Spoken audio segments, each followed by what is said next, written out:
Good morning Madhya Pradesh, बहुत स्वागत है आपका इस बुलेटिन में। मैं हूं आपके साथ राहुल सौमित्र। सबसे पहले देखेंगे हेडलाइंस। आज भोपाल में जनप्रतिनिधियों से मुलाकात करेंगे सीएम डॉक्टर मोहन यादव। स्थानीय विकास के मुद्दे पर करेंगे बातचीत। शाम को नवनिर्मित शिक्षक और छात्रावास का करेंगे उद्घाटन। आज से शुरू होगा बीजेपी का सदस्यता अभियान। आज शाम 4 बजे पीएम मोदी लेंगे सदस्यता। मध्य प्रदेश में 1.5 करोड़ सदस्य बनाने का लक्ष्य।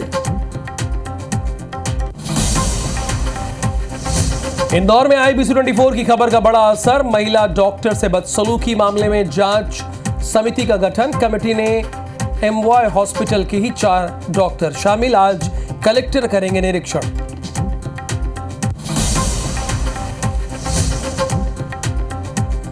भोपाल में चाकू से गला काटकर 3 साल के मासूम की मौत। पुलिस ने आरोपी मामा फराज सिद्दीकी को गिरफ्तार किया।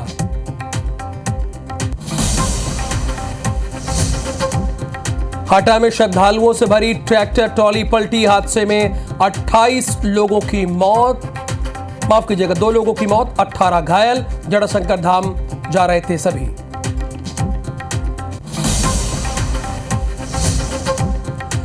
मध्य प्रदेश में फिर शुरू होगा बारिश का दौर। इंदौर, उज्जैन समेत कई जिलों में भारी बारिश का अलर्ट।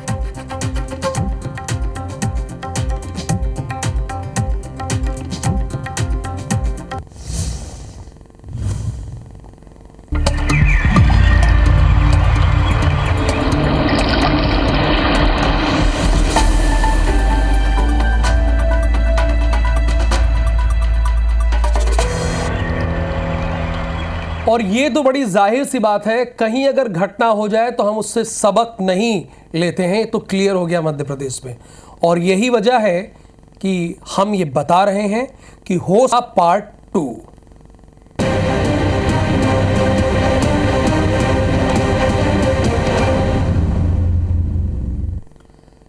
इंदौर से खबर यह है कि IBC 24 की खबर का बड़ा असर हुआ है। महिला डॉक्टर से बदसलूकी के मामले में MGM मेडिकल कॉलेज में जांच समिति गठित की गई है। 4 सदस्यीय जांच समिति गठित की गई है। समिति में MY हॉस्पिटल के ही 4 डॉक्टरों को शामिल किया गया है। मेडिसिन के विभागाध्यक्ष, मेडिसिन के सहायक प्राध्यापक, सहायक अधीक्षक समेत मेडिसिन RMO को भी शामिल किया गया है। कलेक्टर आशीष सिंह आज MY हॉस्पिटल का निरीक्षण करेंगे। सुबह 10:30 बजे वो हॉस्पिटल पहुंचेंगे। सुरक्षा व्यवस्था का जायजा लेंगे। IBC 24 ने इस खबर को प्रमुखता के साथ दिखाई थी और इसका असर अब देखने को मिल रहा है। अब 4 सदस्यीय समिति बना ली गई है और ये बताएगी कि उस दिन असल में हुआ क्या था और दोषी कौन है। निहारिका, एक बात है, इसमें सारे के सारे उसी हॉस्पिटल के डॉक्टर हैं। हालांकि ये विभागीय जांच पहले ये लोग कर रहे हैं, उसके बाद आगे कार्रवाई करेंगे। जी बिल्कुल राहुल, पहले विभागीय जांच जो है वो की जा रही है। कल रात को ही ये जो टीम है ये गठित की गई है, जिसमें अगर हम देखें तो मेडिसिन के विभागाध्यक्ष, मेडिसिन के सहायक प्राध्यापक, सहायक अधीक्षक के साथ ही मेडिसिन RMO जो है उन्हें गठित किया गया है। उन्हें एकजुट कर इस जांच दल को बनाया गया है और ये जो जांच दल है ये आने वाले समय में हमारे सामने रिपोर्ट रखेगी कि आखिरकार शनिवार की रात जो मामला हुआ था महिला डॉक्टर के साथ बदसलूकी का, वो क्या हुआ था। अब अगर बात की जाए तो अटेंडेंट का नाम भी सामने आ चुका है। जो अटेंडेंट है वो मोनू जैन था। उनका जो पेशेंट है वो काफी समय से MY अस्पताल में एडमिट है और ऐसे में पहले भी इस तरह की घटना जो है MY अस्पताल में हो चुकी है। ये खुद अटेंडर जो है ये पहले भी इस तरह की बदसलूकी कर चुका है, लेकिन ये दोबारा था।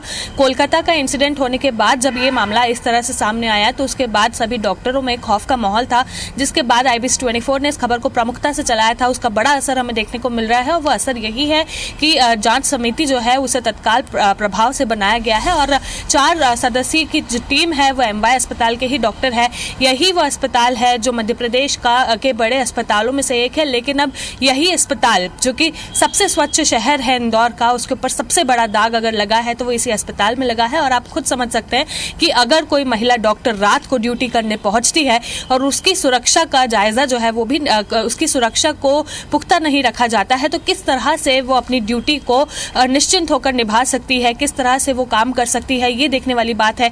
यही देखने के लिए, इसी को सुनिश्चित करने के लिए कि डॉक्टरों की सिक्योरिटी अब यहाँ पर पुख्ता है या नहीं, उसे देखने के लिए आज कलेक्टर जो है आशीष सिंह वे खुद भी अस्पताल पहुंचेंगे, इसी अस्पताल का निरीक्षण करेंगे और वो जानने की कोशिश करेंगे कि आखिरकार शनिवार को क्या हुआ था, गार्ड क्यों सोता हुआ मिला, उस गार्ड के अलावा कोई गार्ड वहां पर क्यों नहीं था, और मौके पर भी जब गार्ड पहुंचा तो उसने किसी भी तरह की कार्रवाई क्यों नहीं की, उस बंदे को वहां से भगाया क्यों नहीं, भेजा क्यों नहीं, लेकिन वहीं पर मौके पर खड़ा रहा और उसके बावजूद, उसके प्रेजेंट होने के बावजूद एक महिला डॉक्टर को, वो जो अटेंडर था, उसे लताड़ कर बाहर निकालना पड़ा। तो आप खुद समझ सकते हैं राहुल, ये वो अस्पताल है जहां पर मालवा निमाड़ के तमाम मरीज आते हैं, ऐसे में उन मरीजों के साथ अटेंडर आते हैं। सरकारी अस्पताल है तो हम खुद इसका समझ सकते हैं कि कितना बड़ा अस्पताल होगा, कितने बड़े स्तर पर यहाँ पर मरीज आते होंगे, लेकिन उसके बावजूद यहाँ पर सुरक्षा व्यवस्था जो है वो कितनी तंग है। कोलकाता का इंसिडेंट होने के बावजूद यहाँ पर किसी भी तरह की सुरक्षा व्यवस्था को पुख्ता नहीं किया गया था। मध्य प्रदेश में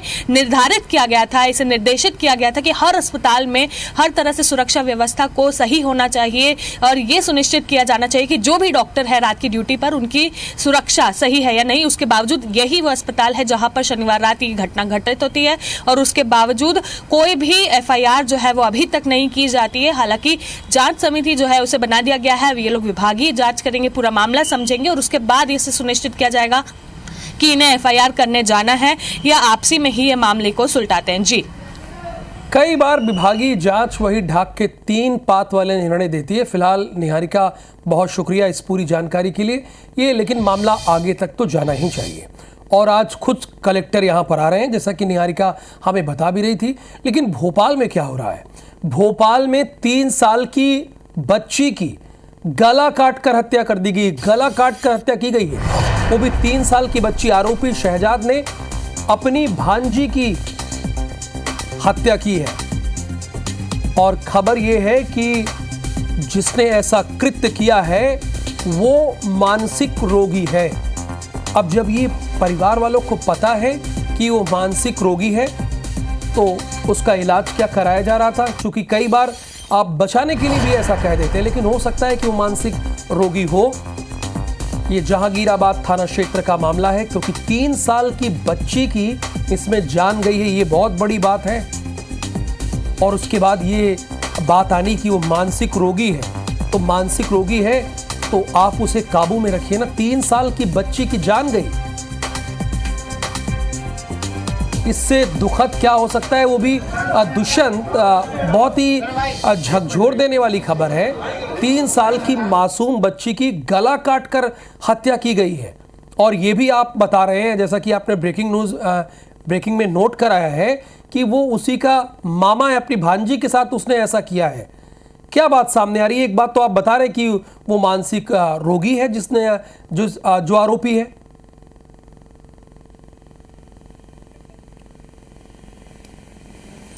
बिल्कुल, देखिए जिस तरीके से पूरा जब मामला घटित हुआ उसके बाद से ही जैसे ही इसकी जानकारी मामले की पुलिस को लगी, पुलिस मौके पर पहुंची और पुलिस ने इसकी जांच शुरू की, तो तथ्य यही पाए गए हैं कि जो आरोपी है वो सीधे तौर पर मानसिक अवसाद में है, मानसिक रोगी है और उसी के चलते कहीं ना कहीं परिवार भी लगातार उससे दूरी बनाता था। लगातार जिस कमरे में वो रहता था उस कमरे में किसी को भी जाने की अनुमति नहीं थी, लेकिन छोटी बच्ची 3 साल की छोटी बच्ची जो अपने नाना नानी के घर पहुंची हुई थी मुर्गी बाजार में, तो ऐसे में जब वो बच्ची उस कमरे में चली गई उसी दौरान ये पूरी घटना घटित हुई। जैसे ही बच्ची की आवाज़ परिवारजनों को लगी, परिवारजन उस कमरे में पहुंचे जहां पर लहूलुहान अवस्था में बच्ची पड़ी हुई थी और आरोपी भी स्पॉट पर ही बना हुआ था। तो ऐसे में तुरंत बच्ची को अस्पताल ले जाया गया, लेकिन जहां पर डॉक्टर ने जांच के बाद मृत घोषित कर दिया। लेकिन जिस तरीके से जब पूरी घटना सामने आई तो उस पर कहीं जब झकझोर देने वाली पूरी घटना है, क्योंकि सगे मामा ने ही भांजी का गला रेत कर हत्या कर दी। तो ऐसे में कहीं ना कहीं सवाल बहुत सारे खड़े होते हैं कि आखिर परिवार के लोग उस समय कहाँ थे जब छोटी बच्ची उस कमरे में जा रही थी या उस कमरे में जाकर खेल रही थी, और जिस दौरान आरोपी उस कमरे में था तो उस कमरे को बंद क्यों नहीं करके रखा गया, और जब छोटी बच्ची के साथ में इस तरीके की वारदात हो गई उसके बाद ही परिवारजनों को इस तरीके की जो मानसिक अवसाद की बात और मानसिक रोगी होने की बात सबको बतानी पड़ी। तो ऐसे में कहीं ना कहीं इसमें जिस तरीके की लापरवाही परिवारजनों के साथ से भी हुई है, तो कहीं ना कहीं घटना जो घटित हुई है उसमें ये जरूर कहा जा सकता है कि परिवारजनों ने भी बच्ची का ध्यान सही तरीके से नहीं रखा और इसी के चलते घटना हो गई। हालांकि पुलिस ने आरोपी को गिरफ्तार कर लिया है। पुलिस की ओर से भी यही बात सामने आई है कि आरोपी जो है मानसिक अवसाद में है और कई सालों से मानसिक रोगी होने के चलते उसको एक अलग कमरे में रखा जाता है। शुक्रिया जानकारी के लिए दुष्यंत पाराशर आपका। अब अपने दर्शकों को खरगोन लेके चलते हैं। वहां से भी एक अहम खबर है। कॉलोनी में कचरा फेंकने को लेकर विवाद हो गया। अब आप सोच रहे होंगे कि इसमें अहम क्या है।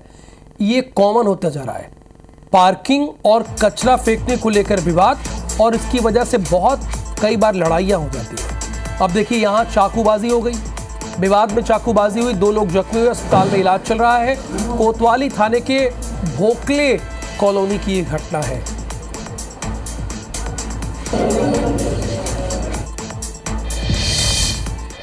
भोपाल से खबर है, पुलिस ने गोलीकांड के आरोपी को, आपको बता दें कि जुलूस निकाला है, गोलीकांड के आरोपी का जुलूस निकाला है।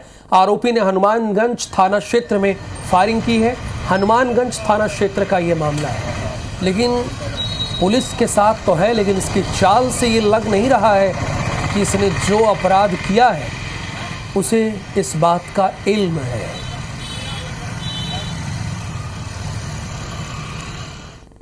अब बात करते हैं शिवपुरी की। वाल्मीकि समाज के 2 पक्षों में विवाद हो गया। विवाद में एक पक्ष ने दूसरे पक्ष को गोली मारी। गोली लगने से 2 लोगों की मौत हुई है और एक घायल है।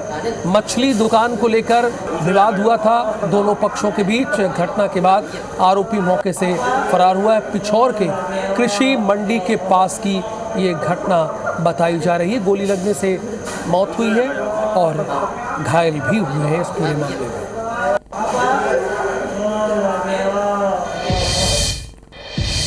छतरपुर में एक रिश्वतखोर नर्स की वजह से प्रसूता की बाथरूम में डिलीवरी हो गई और नवजात बच्ची की मौत हो गई, जिसके बाद पीड़िता के परिजनों ने नर्स पर रिश्वत मांगने का आरोप लगाया। ये ईशानगर थाने में शिकायत भी दर्ज कराई गई है। परिजनों का कहना है कि नर्स ने पैसे ना देने पर प्रसूता को छतरपुर रेफर कर दिया था। फिलहाल मामले में कलेक्टर ने सीएमएचओ को जांच के निर्देश दिए हैं।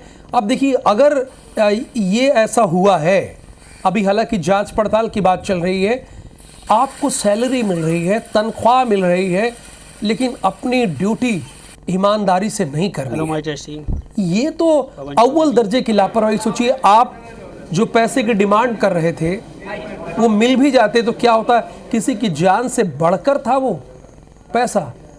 हैरानी होती है। रात में 11 बजे आए थे, उन लोगों ने गेट नहीं खोले थे। हम वहीं लगेला गड़गड़ावे के गेट खोल दो, नहीं खोले। हाँ, बोल नहीं थी हम यहाँ कुछ नहीं करेंगे, पहले हमें पैसे दो। तो उसका बच्चा, लड़की लेटिंग में हो गई। लेटिंग में हुई, फिर भी मैंने सिस्टर को बुलाया, मैंने सिस्टर आओ, और डिलीवरी लेटिंग में हो गई, बच्ची लेटिंग में डली, वो आप देखो तो वो आई नहीं, बोली आते हैं। अब आते में उनने काफ़ी देर हो गई, 10 मिनट तक बच्ची डली रही, वहीं पर फंसी रही। बोली शिकायत करूँगी। वो महिला से 2000 रुपये मांगने लगी। जांच की गई है, उसमें मुझे अभी प्रथम दृष्टया हमारी जो नर्सिंग ऑफिसर है उसकी लापरवाही प्रतीत हो रही है। इसके बारे में सबके बयान ले रहा हूं और बयान लेने के बाद तत्काल जो भी इस पर कार्रवाई होगी मैं तत्काल करूंगा। डिलीवरी केस में लापरवाही की घटना सामने आई है, जिसमें प्राथमिक रूप से जांच करके संबंधित पर कार्रवाई की जा रही है। प्रतीत हो रहा है कि नर्स और ड्यूटी डॉक्टर और बीएमओ द्वारा प्रॉपर कम्युनिकेशन कोऑर्डिनेशन नहीं किया गया, इस कारण ये घटना घटित हुई और उसकी वजह से वो बच्चे की मृत्यु हो गई। अतः इनके सभी के विरुद्ध यथायोग्य कार्रवाई की जाएगी। इधर हटा में श्रद्धालुओं से भरी ट्रैक्टर ट्रॉली जो है वो पलट गई है और इसकी वजह से 2 लोगों की मौत हुई है। करीब 18 लोग घायल हुए। घायलों को सिविल अस्पताल में एडमिट करा दिया गया। 6 गंभीर जिला अस्पताल दमोह रेफर किए गए। फतेहपुर रजपुरा मार्ग पर यह हादसा हुआ है। घूघस गांव से जटाशंकर धाम ये लोग जा रहे थे और इसी बीच ये हादसा हो जाता है। 6 गंभीर रूप से घायल है जिन्हें जिला अस्पताल में एडमिट करा दिया गया है। और इसमें आपको बता दें कि कुल ये जो खबर है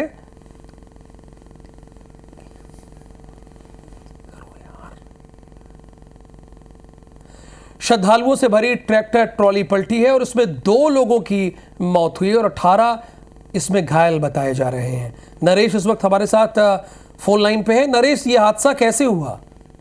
ये फतेहपुर में देर रात तालाब के पास एक श्रद्धालुओं से भरी ट्रैक्टर ट्राली पलट गई। हादसे में 2 लोगों की घटनास्थल पर ही मौत हो गई थी, जबकि 18 लोग घायल बताए गए हैं।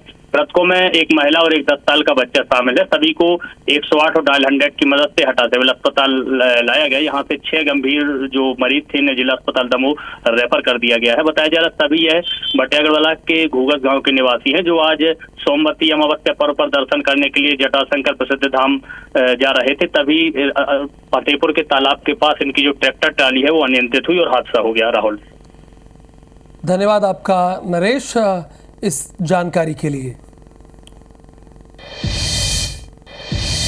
इधर मुरैना में ट्रक ने बस को पीछे से टक्कर मार दी है। ट्रक ने टक्कर मारी है और इसकी वजह से बस ड्राइवर की मौत हो गई। वहीं पर 12 से अधिक लोग घायल हो गए।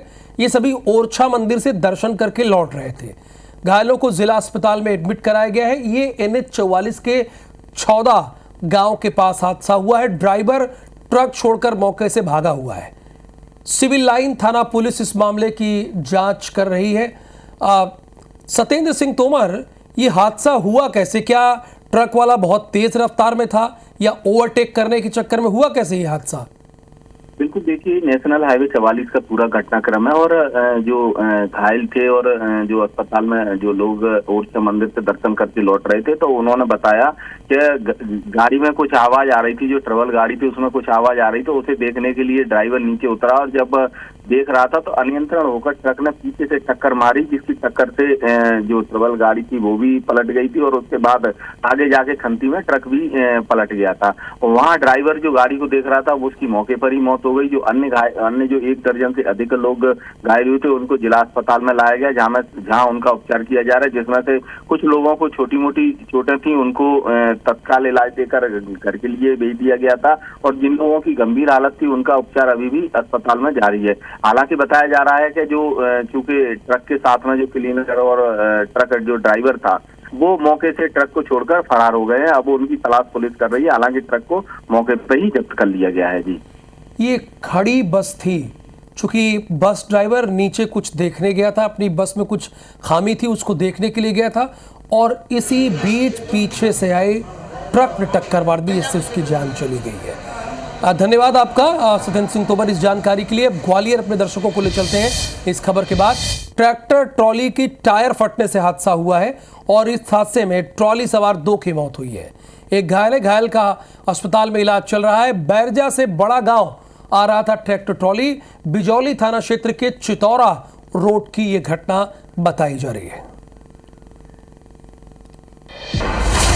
सियासत में भूचाल लाने वाला भंडाफोड़ आज रात 8 बजे।